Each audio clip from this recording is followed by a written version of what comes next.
Imagine this. Isang city na hindi lang nagdiriwang,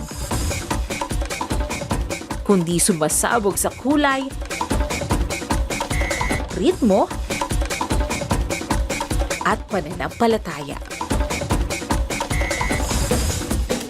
Isang festivity na hindi lang nagpapakita ng sining, kundi nagsasalaysay ng kultura, husay, at matibay na debosyon. Mula sa mga gabing nagniningning sa ilaw, hanggang sa pinakamatitinding tribal performances sa liwanag ng araw. Hindi ito basta festival. Isa itong world-class masterpiece. This is the Queen of all Philippine festivals. This is Iloilo Dinagyang Festival.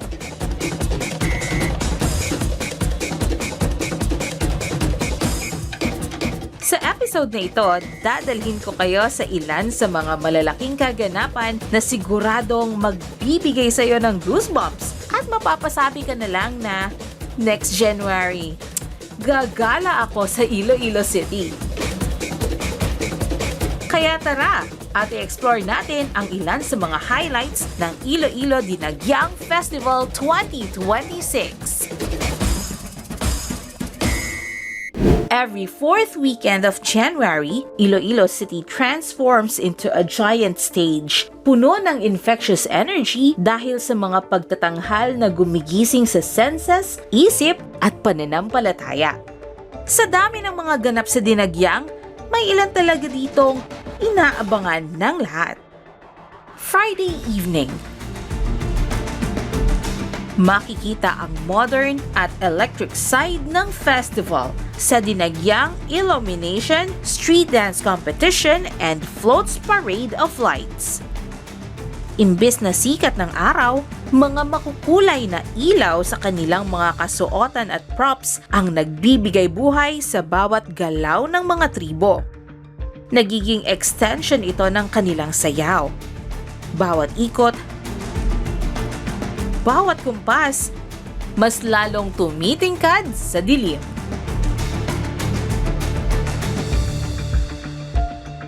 Habang sumasayaw ang mga tribo sa gabi, nagiging canvas ang kadiliman. At bawat ilaw, bawat akbang, parang gumuguhit ng kwento sa mga madidilim na kalsada ng Iloilo City.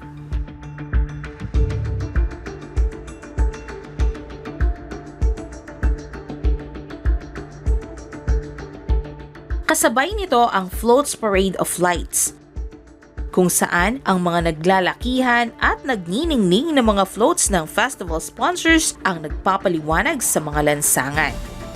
Para itong isang gumagalaw na gallery ng art, innovation, at imagination. Hindi lang to entertainment, it's creativity and technology combined, working and moving in perfect harmony. Kinabukasan, araw ng Sabado, ibang energy naman ang sasalubong sa'yo. Sa festive parade sponsors Mardi Gras sa umaga, nagsasama-sama ang mga tribo at grupong kumakatawan sa business sectors, sponsors, government at non-government organizations, at pati na rin ang academe na sumusuporta sa Dinagyang Festival. Sa bawat sayaw, kaway at ngiti, nakikita ang saya at pagmamalaki ng isang komunidad na nagtutulungan. Hindi ito tungkol lang sa performance. Ito ay selebrasyon ng partnership, ng sama-samang pagtutulungan ng pribadong sektor at komunidad upang mapanatiling buhay, makulay, at patuloy ang tradisyon ng Dinagyang.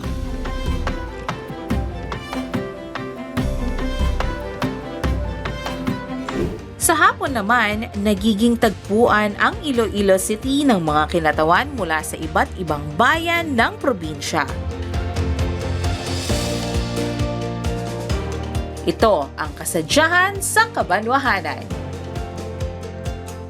Dito, ipinamamalas ang provincial pride, kung saan bawat bayan ay buong pagmamalaking ipinakikita ang kani-kanilang kultura, kasaysayan, at pagkakakilanlan. Ang mga kasuotan, makulay at punong-puno ng kahulugan. Ang bawat pagkatanghal ay nagkukuwento ng tungkol sa lokal na kabuhayan,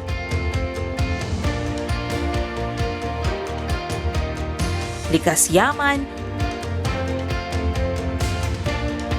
paniniwala, at mga alamat ng kanilang bayan. Ang kasadyahan ay hindi lang isang palabas. Isa itong pagpapakilala. Dito, matututunan ang kultura ng Iloilo sa pamamagitan ng musika, sayaw, at kasuotan. Linggo ng umaga, eto na, the legendary Dinagyang Tribes Competition. Dito, mas lalong umiigting ang debosyon at panata sa Senyor Santo Niño. Ang mga tambol ay hindi lang maingay. May ritmo, may kwento, may damdamin. Ang mga kasuotan ay hindi lang makukulay. Bawat detalye, may simbolo. At ang bawat galaw ay hindi lang sayaw. Ito ay pagsasalaysay ng kasaysayan. Ang pagdating ng mga datu, ang mga sinaunang ati, at ang pananampalatayang patuloy na ipinapasa sa bawat henerasyon.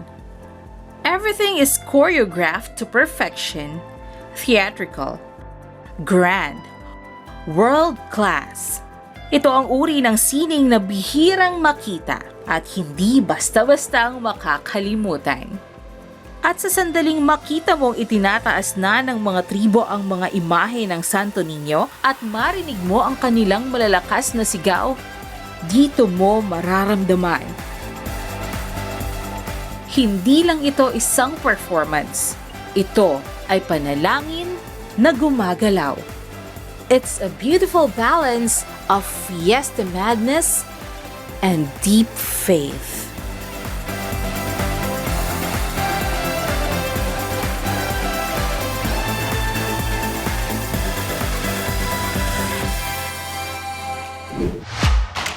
Ang Dinagyang Festival ay hindi lang basta kasiyahan.